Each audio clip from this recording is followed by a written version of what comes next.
Hello everybody, I'm PsyStarcraft. I just ate the most delicious oven-baked bacon ever, and this is StarCraft 2!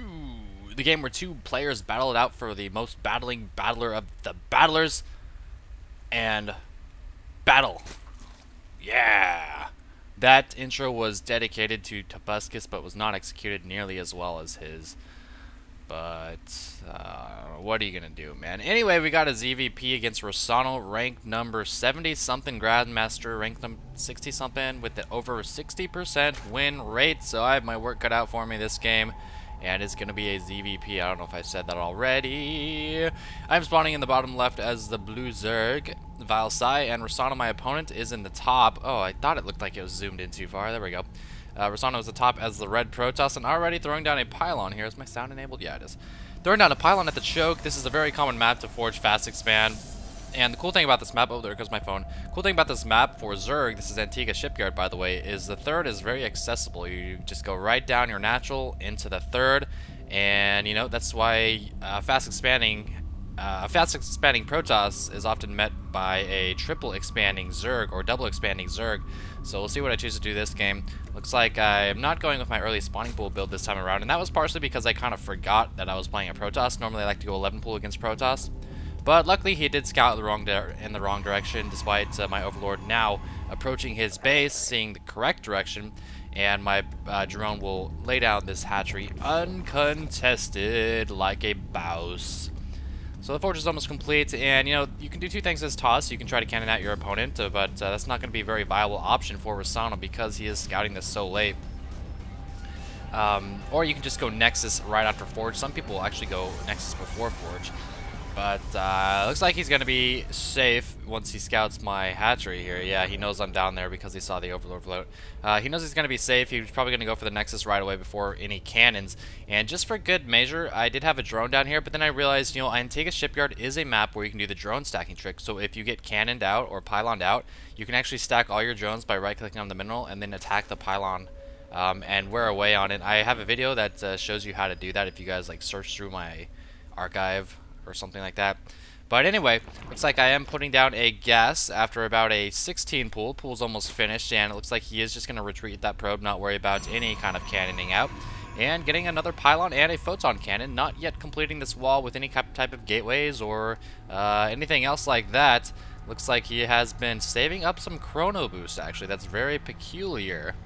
Quite peculiar. There's the chrono boost on the Nexus now. This Overlord needs to be careful. Does take 5 shots, 6 shots from that cannon. Finally floats his fat ass away. And it does get a good deal of scouting information, seeing where the cannon placement is, the gateway placement, stuff like that. And one thing I was looking for with that Overlord was the structure of Russano's front wall.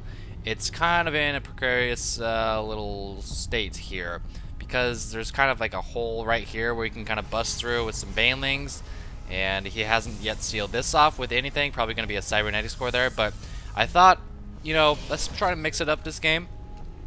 I'm still going to drone up pretty hard in the beginning. I'm still going to get 2 queens, but after I start my speed, notice I don't pull off of gas. And if you're a Protoss and you get a probe scout into the base, this is something you want to keep an eye on. Is your player pulling off, is the Zerg player pulling off of gas? And I'm not, so that should signal something crazy. And here comes a second extractor. So I haven't yet revealed my plan so far, but it's obviously going to be something crazy, something silly. And now we're seeing it, the baneling nest going down. I felt like this wall wasn't quite secure, and also his cybernetics score, which I can see with this Overlord, it seemed really late.